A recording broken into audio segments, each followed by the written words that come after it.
салом бинандагони азиз, барномаи ахбор аз студияи марказии радиои Озодӣ тақдими шумо мешавад ва ман Шалои Гулхоҷа ҳастам ҳамроҳатон. Нахуст таваҷҷӯҳ кунед ба сархати мавзӯи барномаи имрӯз 1 июн. 3 хона сӯзонда шуд, даҳо тан захм бардоштанд. Муноқишаи сокинон дар марзи Ӯзбекистону Қирғизистон бар сари истифодаи оби чашма. ташхиси 500 тест дар давоми 4 рӯз. Акнун дар шаҳри Кӯлоб низ ташхиси бемории COVID-19 имконпазир гардид. кадом муассисае набошад, мо ба роҳбари он муассиса равон мекунем ва роҳбари он муассиса ба ӯ шаҳрвандо ки ҷавоби ташхиси онҳоро мерафтонад. ба ҷои фоида зарар диданд. имсол марзҳои баста нархи пиёзи содиротӣ дар Тоҷикистонро то 10 баробар поён бурд. ақаллан 1 сум 80 дин фурӯше фоидавор мешад. Набошад зарар қати мебироем. рӯзи гузашта дар марзи Қирғизистон ва як ҷазира қаламрави тоҷикнишини Ӯзбекистон муноқиша бархост.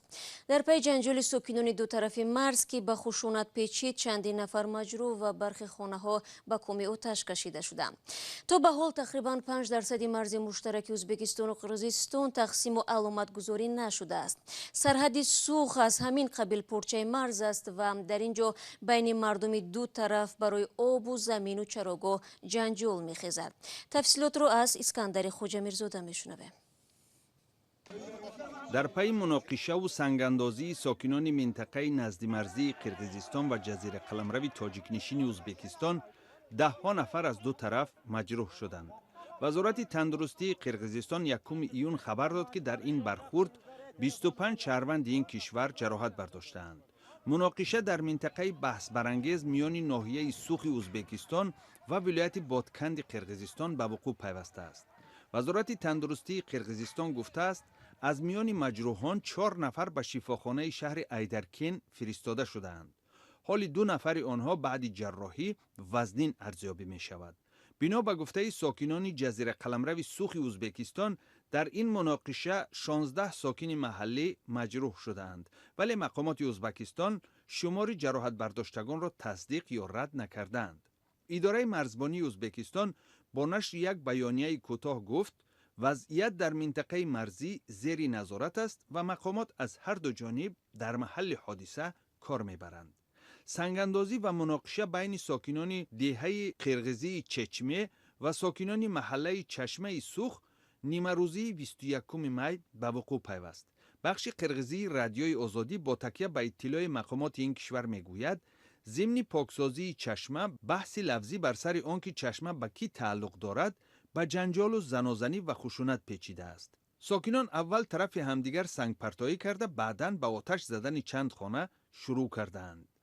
ба иттилои хабарнигори бахши қирғизии радиои Озодӣ, муноқиша то соати 7:30 ба вақти маҳаллӣ идома кардааст ва талоши маъмурини милиса ҳам барои гирифтани пеши роҳи занозанӣ ба зудӣ натиҷа надод.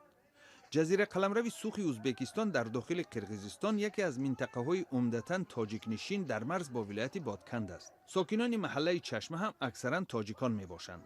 Акрам Мадумаров, муовини нахуствазири Қирғизистон, ба бахши қирғизии радиои Озодӣ гуфт, чашмаро сокинони ду тараф истифода мебаранд. ҳар сол мардуми якҷо аз роҳи ҳашар чашмаро покиза мекунанд. баҳсҳо ба гуфтаи ӯ сари истифодаи ин чашма зуд сар мезананд. муноқишаи навбатӣ ҳам ҳангоми чунин як ҳашари дастаҷамъӣ сар задааст. дар идомаи мавзӯи марз, як гурӯҳ аз шаҳрвандони Тоҷикистон ки дар ойбеки Ӯзбекистон банд монданд, интизори иҷозаи убури марз ва бозгашт ба ватан ҳастанд. онҳо бо фиристодани навор гуфтанд, баъзеашон ба Русия равон буданд ва бо якбора баста шудани марз бинобар бемории COVID-19 3 моҳ мешавад дар Ӯзбекистон дармонданд. аз навор дида мешавад ки шаҳрвандони Тоҷикистон дар як бинои бетонии нотамом ба сар мебаранд. дар миёни ин 35 нафар занони солхӯрда ва афроди бемор низ ҳастанд. ба қавли мусоҳибони радиои Озодӣ, сафорати Тоҷикистон дар Ӯзбекистон ваъда додааст ки имрӯз барои гузаштани онҳо ба тарафи Тоҷикистон мусоидат хоҳад кард. رو می‌آوریم با موضوع دیگر. وزارت تندرستی تاجیکستان با اعلان آمار نو گفت که روز گذشته باز 123 کس دیگری آلوده به کرونا ویروس آشکار شده است. به همین ترتیب شماره عمومی بیماران به 3930 نفر رسید. ولی به اطلاع رسمی تعداد فوتیدگان تغییر نیافته همان 47 نفر را تشکیل می‌دهد. هرچند متخصصان و تعداد زیادی از مردم به درستی این رقم شبهه دارند. در عین زمان شهر کولوب برای هر چه زودتر معاین کردن گرفتاران کووید 19 صاحب یک تشخیصگاه ویروسولوژی شد. تا امروز نمونه تحلیل گمانبران بیماری کووید 19 را برای تشخیص به شهر دوشنبه می‌فرستادند. محمود جان رحمتزاده کار کارمندان تشخیصگاه را در خود تجربه کرد. برای وارد شدن به تشخیصگاه ویروسولوژی باید تمام قاعده‌ها را رعایت کرد و حتی طرز پوشیدن لباس را دانست. دستپوش، نقاب طبی، کمبینزیون و سرپوش از جزهای مهم لباسهای محافظوی هستند. 4 روز باز تشخیصهای کووید 19 را در منطقه کلوب به دوشنبه نمی‌فرستند. این لابراتوری در شهر کلوب تازه به فعالیت شروع کرد و تشخیصهای کرونا ویروس در اینجا گذرانده می شود. 4 طبیب مرکز نظارت دولتی و سانیتاری و اپیدمیولوژی منطقه کلوب در دوشنبه کار به این دستگاه ها را آموختند. با نوبت تا 12 ساعت در یک شبانه روز در این ماشین سیار نتیجه تشخیص را معاین می‌کنند. آپارات را ترجیح با مدت 2 ساعت 10 minut با طریق چی میبره مدام نشان میده که کدام آدم مثبت است کدامش منفی است. امرالدین سراج‌الدین مدیر آزمایشگاه ویروسولوژی مرکز نظارت دولتی و سانیتاری و اپیدمیولوژی منطقه کلوب میگوید تشخیص کرونا ویروس یا کووید 19 در اینجا با اصول تسر گذرانده می شود و در 5-6 ساعت نتیجه تشخیص را به صاحبانشان برمیگردانند. وقتی که از هر جایی که با ما مواد طریق راحت ها روانه کرده می شود، مثل بنگاه طبی باشد یا که بیمارخانه یا که کدام مؤسسه نباشد، ما با راهبر اون مؤسسه روان میکنیم و راهبر اون مؤسسه با او شهروندان چی جواب تشخیص آنها رو میرساند.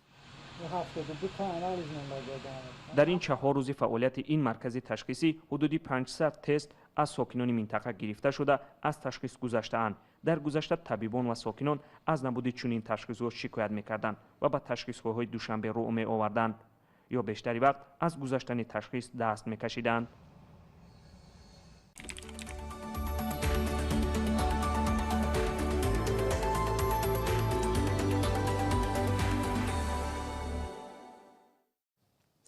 خروج بیماری کووید 19 در کشورهای منطقه و بسته شدن مرزهای میان کشورها به نرخ پیاز صادراتی تاجیکستان تاثیر گذاشته است.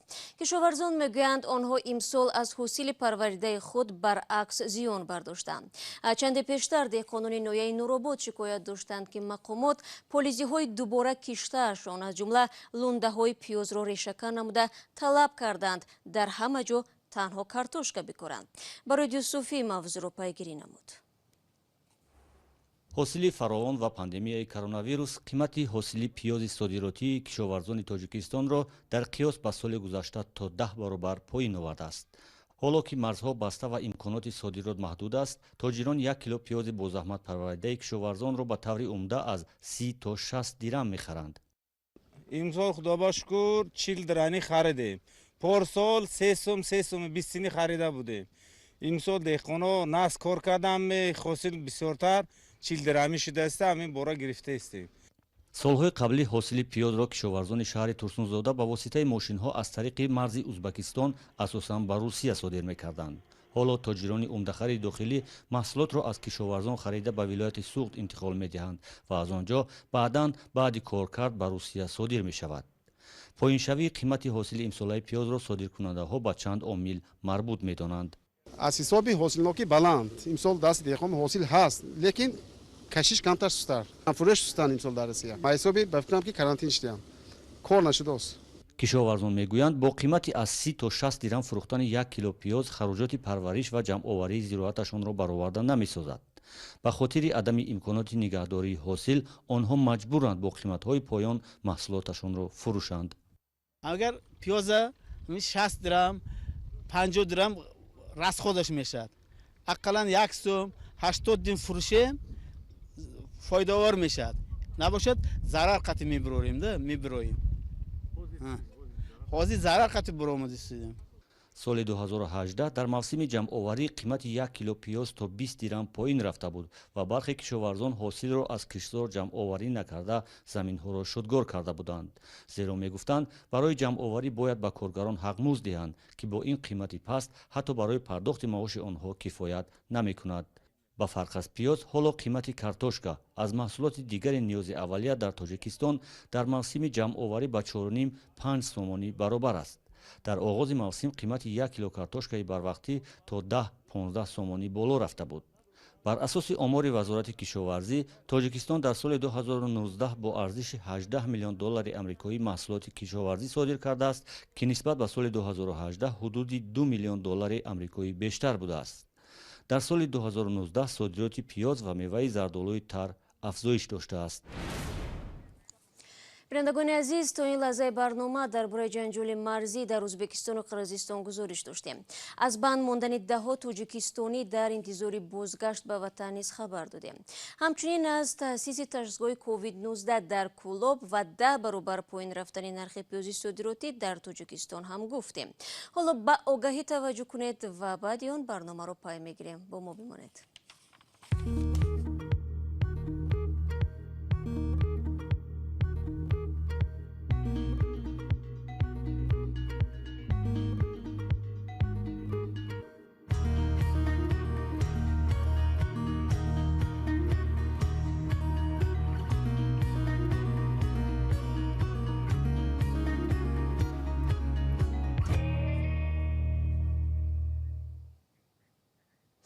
бозам бармегардем ба мавзӯи COVID-19. густариши коронавирус дар кишварҳо на танҳо ба кишоварзони тоҷик зарар овард, балки намояндагони даҳҳо касбу ҳунарро ҳам бекор гузошт. Аммо як тоҷири руминӣ кӯшиш кард вазъиятро бо пойафзолҳои замони коронавирус ҳал кунад. Албатта ин талоши ӯ рамзӣ буд ва ҳоло аз гузориши Искандари Хоҷамирзода хоҳем дид ки ба чӣ натиҷае даст ёфт. мӯзадӯзи 55 сола аз шаҳри Клужи минтақаи Трансилванияи Руминия, Грегори Луп, тасмим гирифтааст бо истеҳсоли пойафзоли нулдароз мардумро ба эҳтироми масофагирии иҷтимоӣ ташвиқ намояд. кафшҳое ки ӯ духтааст бо ченаки аврупоӣ ба миқёси 75 баробар мебошанд.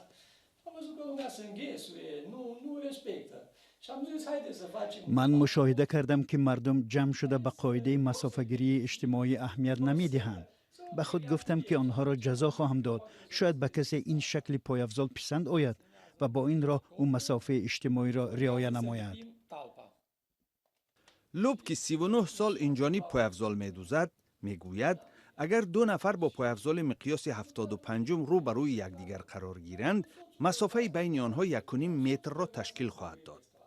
ӯ корхонаашро дар соли 2001 боз намуда, дар баробари фурӯши кафшу мӯзаи оддӣ бо таҳияи пойафзоли фармоишӣ барои ҳунармандони опера ва гурӯҳҳои ҳунариву рақси миллӣ машғул аст.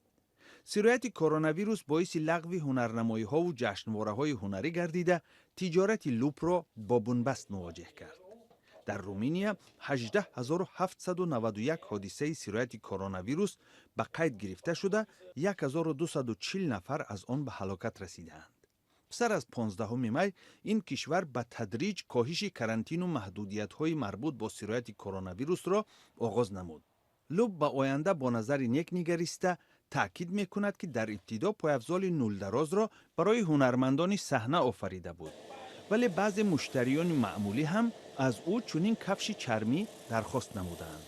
истеҳсоли як ҷуфт кафш барои ҳифзи масофагирии иҷтимоӣ 2 рӯзро дар бар гирифта, нархи он ба 500 лей ё худ 115 доллари амрикоӣ мусовӣ будааст. ва ҳукумати шаҳри Душанбе дастур додааст ки бозорҳои фурӯши либос, кошонаҳои ҳусн, сартарошхонаҳо, нуқтаҳои шустушӯи мошинҳо ва фурӯши телефон то 15 июн баста бимонанд. Хабарро метавонед дар вебсайти мо бихонед. барномаи имрӯзи ахбори озодиро дар ин ҷо ба поён мерасонем. шумо то 24 соати оянда имкон доред хабарҳои навро дар вебсайти Радиои Озодӣ пайдо кунед. ҳамчунин навору гузоришҳои рӯз дар Озодӣ видео канали Радиои Озодӣ дар YouTube гузошта мешавад. саҳифаҳои мо дар шабакаҳои иҷтимоӣ дастрас ҳастанд. фардо субҳи барвақт навиди бомдодӣ тақдиматон мешавад. то барномаи баъди тансият бошед ва худо нигаҳдорад.